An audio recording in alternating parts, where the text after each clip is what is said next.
很会选地方，内外都有摄像头，人也很多，还懂得保护自己。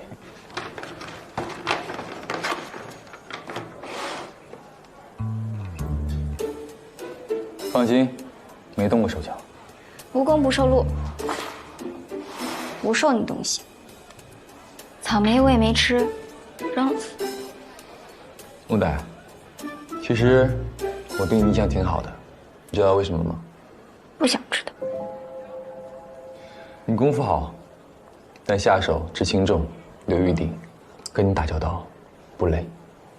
你刀都架我脖子上了，还夸我武功好，讽刺我呢吧？说真的，我能看得出来，你有非常扎实的传统武术功底。如果较真起来的话，我应该不是你的对手。我也能看得出来，你走格斗路数。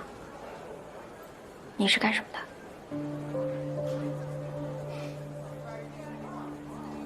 无所谓，我也不想知道。你是来谈落马湖的案子的吗？那我有个要求。你说。有2种人会对落马湖这个案子保持关注：基友和凶手。3路人朝万烽火买消息，我弘毅和李坦是基友。你呢？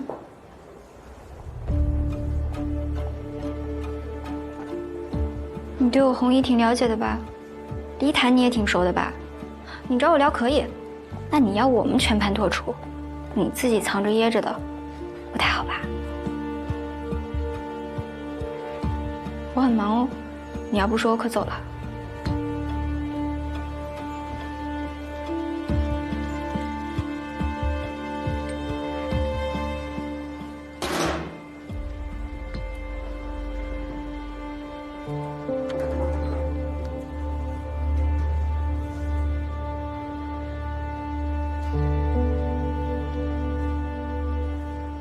你父母和你妹妹？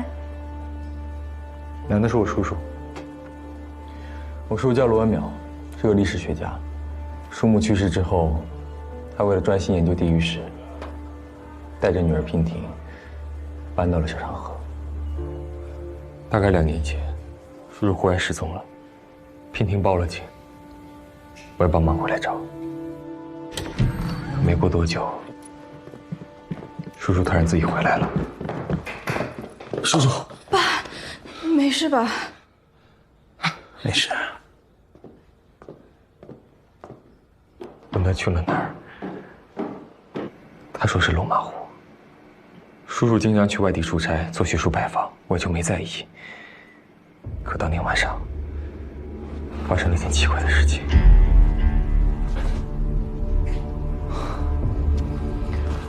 叔叔，你怎么还不睡啊？都几点了？叔叔，罗人，不要让我去杀人，把我关起来。什么意思啊？我也不知道。我一直追问，可他却表现得像是从来没有说过这句话，就好像跟我开了个恶意的玩笑。可能是正因为印象太深刻了，我一直有所防备，所以我每天晚上都反锁大门。叔叔，我进来了。白天叔叔外出的时候，我也尽量跟着。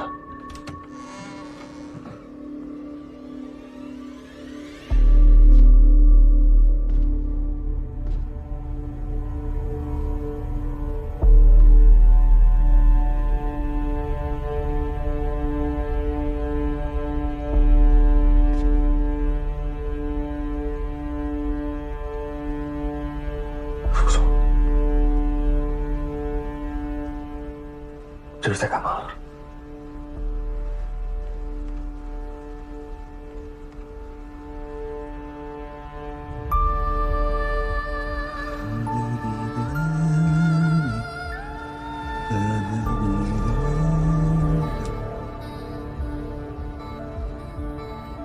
后来几天都很平静，我就放宽了心。可没想到，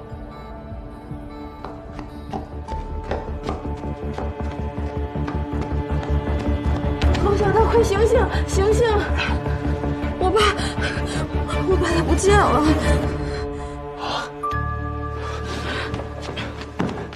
你不是反锁大门了吗？翻墙走的。你相信吗？我叔叔50多岁，肩不能挑，手不能提，连自行车都骑不好，他居然能翻过4米多高的围墙。而且我觉得那个人满头白发，应该好对付，可我没想到，他力气如此的大。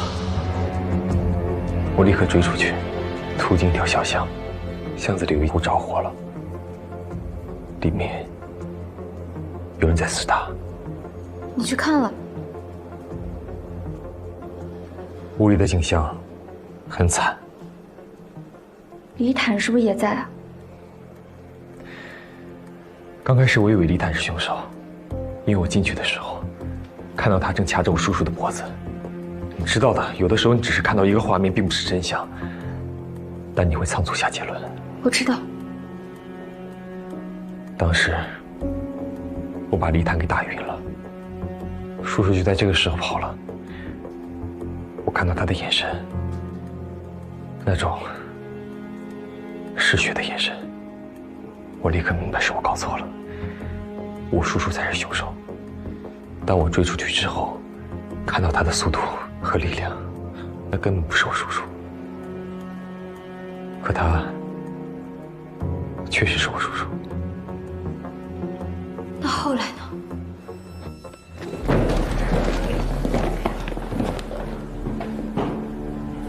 陆小刀，我爸他怎么了？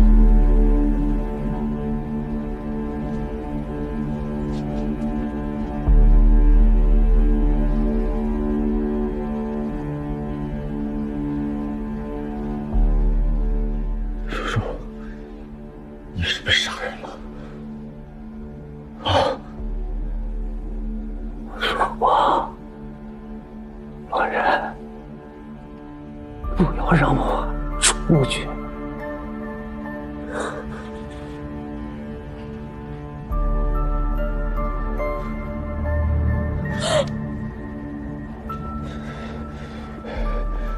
平平，把绳子拿来，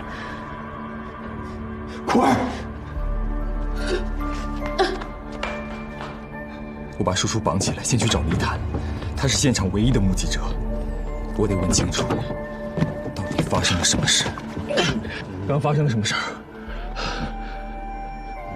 谁杀的人？抓住了，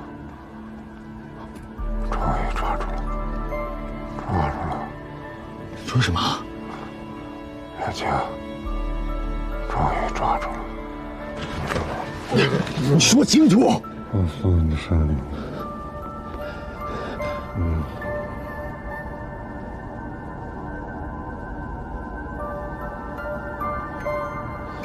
我赶着送李坦去医院，于是把叔叔反锁在书房里面，吩咐娉婷等我回来商量。李坦误会大了，回去我跟他解释解释。我以为把人绑上，反锁在书房里面，双重保险，短时间内不会出现任何问题。我已经尽最大速度赶回来了，可没想到，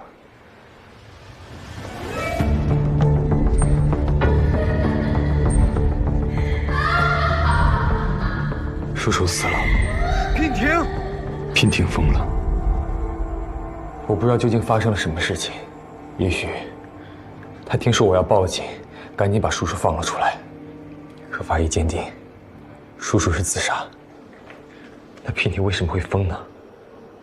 就算目睹叔叔自杀，至于被吓疯，直到我见到了曾春娇，了解到柳树海当时发生的情形，我才意识到，娉婷也许经历了同样可怕的事情。整件事情都太诡异了。我从这个案子开始回溯，从李坦开始查，知道了落马湖案。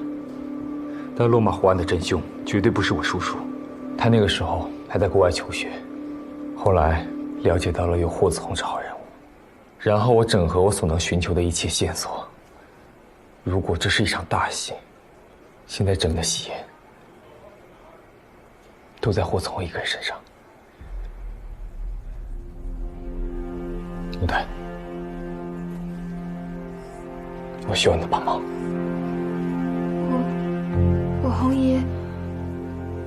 我红姨不可能是凶手。他也许不是凶手，但他一定知道凶手是谁。那你有什么证据？你还记不记得昨晚我们在后面聊了一会儿，他上来就问道：“他没一起来吗？”那个他是我叔叔，我叔叔当时就已经死了，一个死了的人，怎么可能做到一起来呢？他还没死吗？活得挺好。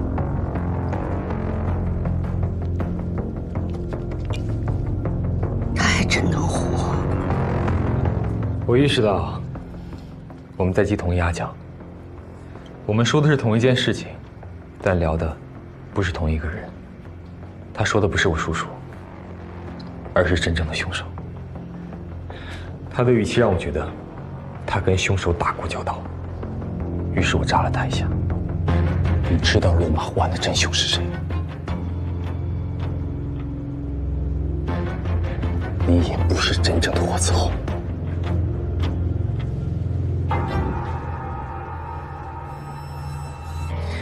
接下来他什么反应，你也看到了。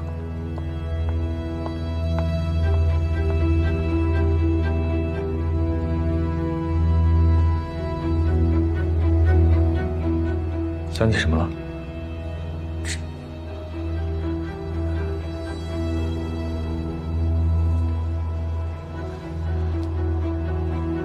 张光华。张光华谁？张光华是我红姨在万烽火那儿背的第二个案子，他也是落马湖人，而且之前跟李亚青住过同一栋楼。后来，落马湖的案子发生不久，他就失踪了。再后来，他的贴身物件被发现在大通的颐和滩那儿，好像人是遇难了。大通。大通？地名怎么这么熟啊？我好像在哪儿看见过。刘书海翻车落水的地方。对，就在大通。对。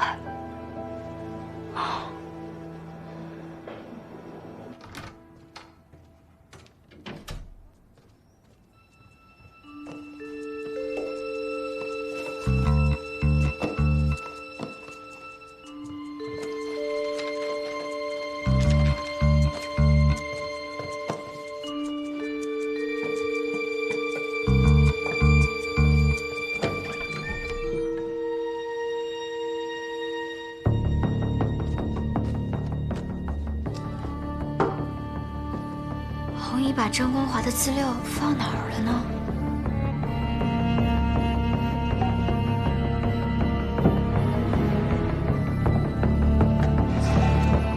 我不知道啊，我一下午也没见到木袋了。行，那你再找找吧啊，哎。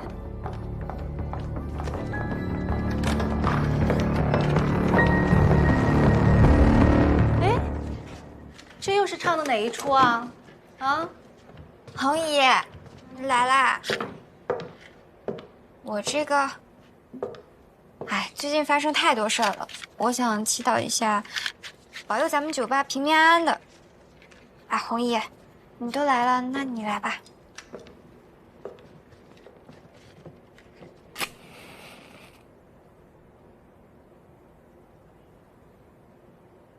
好了。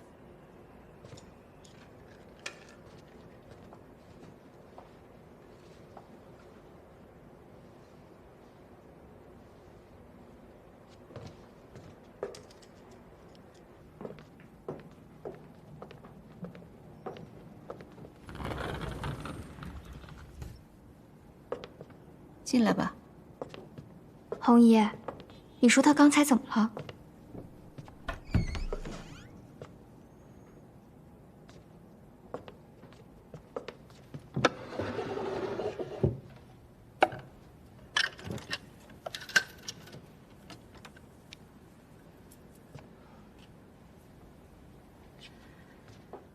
你们都知道了，我是李雅青，遇害的是霍子红，也就是我的双胞胎妹妹。她本来不该死的，死的应该是我。整件事还得从张光华说起。张光华，我向万丰后打听过，你们之间似乎没有联系。我给张光华怀过一个孩子，那时候他是个有妇之夫。这种见不得光的事情，打听不出来也是正常。那个年代，在我们那个小地方，张光华有样貌，也有学识，还生性浪漫。他伤春悲秋，说他家庭不幸，又甜言蜜语地承诺我会为我离婚。我竟然当真了。等我怀孕的时候，他人消失了。那个时候我才知道自己有多傻。我爸妈对我非常失望。小城市嘛，闲言碎语多。为了避人耳目，他们带我去异地，把孩子给打掉了。慢点儿。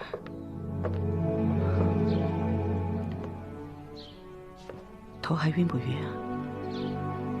喝点水，我去给你煮点面啊。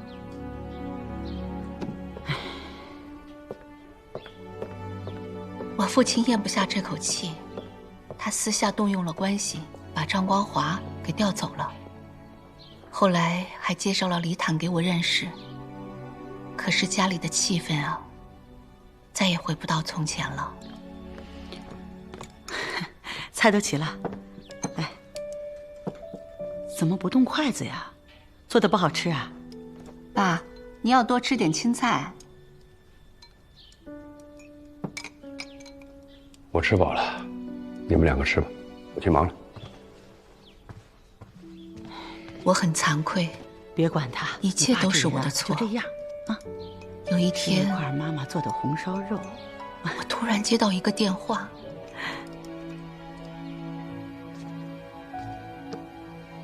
是霍子红打来的。红姨，你的意思是，被拐的妹妹自己找回来了？就是被人盯上了，偷偷拐走的。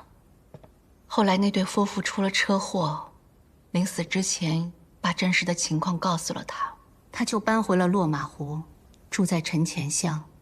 他在电话本上找到了我的电话，就试着打了过来。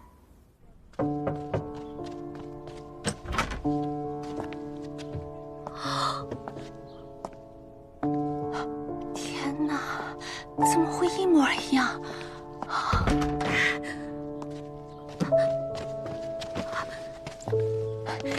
我看看，太像了。天哪，一模一样。也许真的是血浓于水吧。虽然是头一次见面，但是我俩毫无隔阂，亲热的就像从来没有分开过一样。哎，子红，过来过来！我当时意识到，坐这儿，这是件好事儿啊，是一件大喜事儿啊，这样会彻底改变家里压抑的现状。我想着选一个好日子，把妹妹隆重的推出来，给我爸妈一个惊喜。恨死了！再然后，就到了我俩生日的那一天。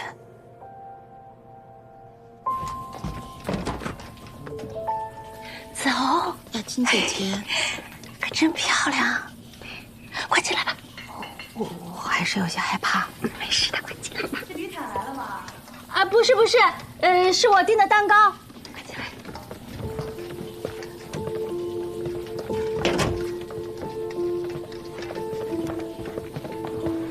别紧张，你放松点，就当是自己家。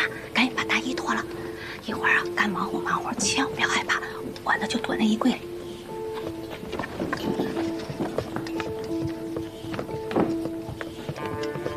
这样行吗？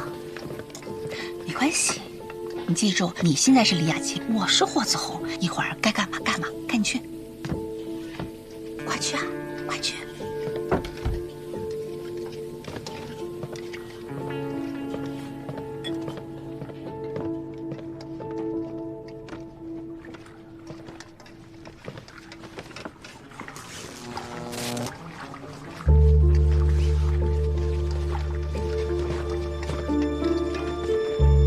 雅青，帮我拿壶热水来。哦，来了。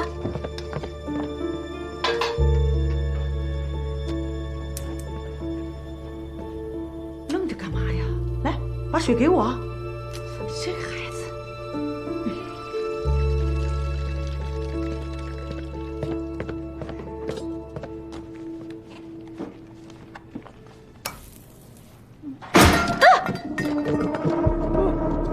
没事吧？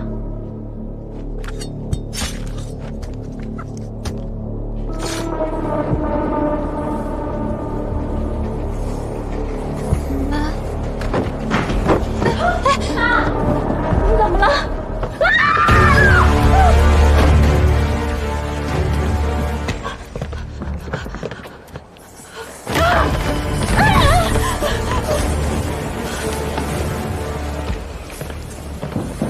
你要干什么？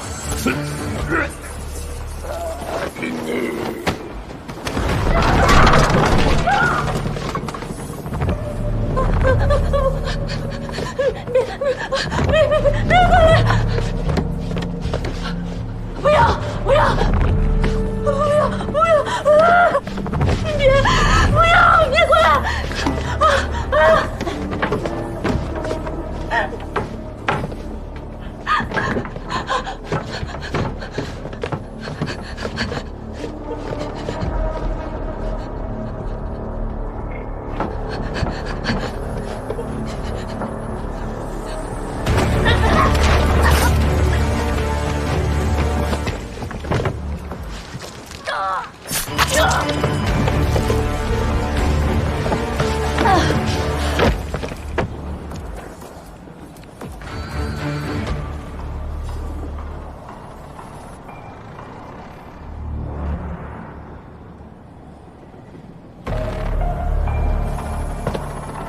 我当时脑子一片空白，我心里想着，不能出去，不能出去，我一出去就全完了。后来，我渐渐失去了意识，昏迷了过去。后来呢？那个人真的生于贤。我醒过来的时候，迷迷糊糊的听到他出门。当我从柜子里爬出来之后，红衣，出现在我面前的是我爸爸妈妈还有我妹妹的尸体。红衣，被鱼线挂在了屋子中间。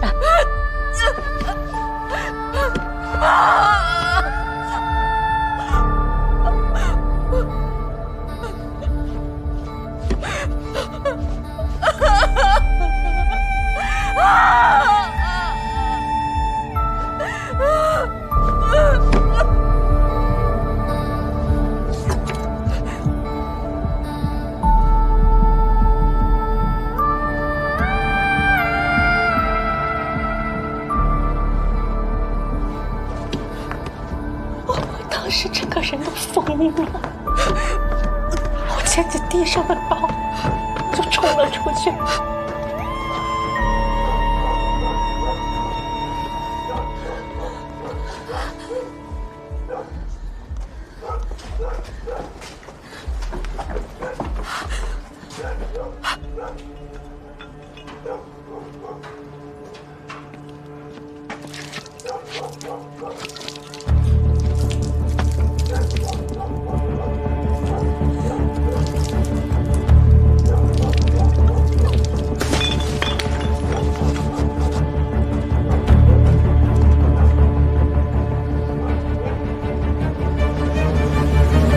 笑吧！我那么爱的人，心心念念的人，居然可以用那么残忍的手段杀了我，还有我的全家。我一直在问我为什么，他为什么要这样对我？你报警了吗？没有。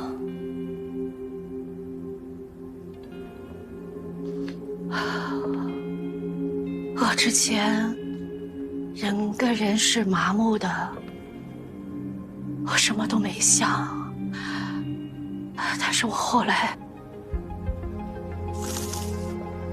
我突然就觉得浑身燃起了一团火，我就要亲手杀了他，我要亲手杀了这个畜生，用最残忍的手段杀了他，我要杀了他，以牙还牙，以眼还眼。红衣，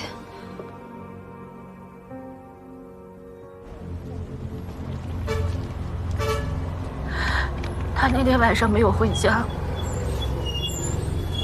去了长途客运站，我一直跟着他，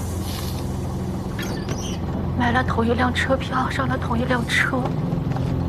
仇恨真的可以瞬间改变一个人，我居然可以那么镇定地伪装自己，跟踪尾随，一直没有被他发现。就这样2天2夜，几次3番转折，最后到的地方是大同。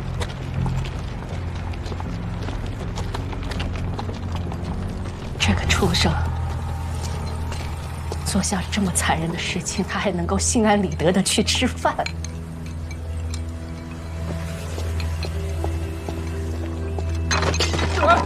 干嘛呢？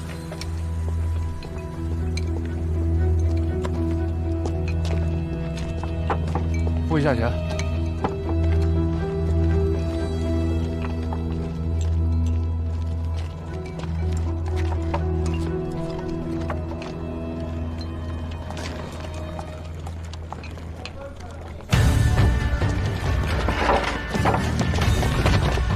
啥呀？着火了呀？你家？